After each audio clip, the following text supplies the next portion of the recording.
Hi everyone, this is Murat Karpınar. Today we will talk about origami.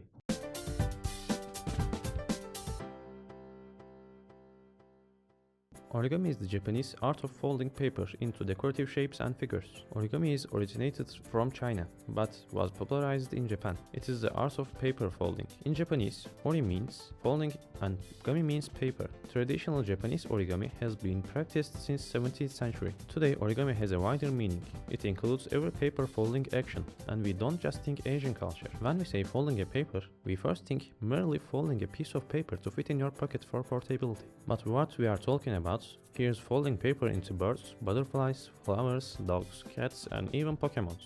Origami is more than just paper folding, it's like paper transforming. The aim of origami is to transform a piece of paper into a paper sculpture.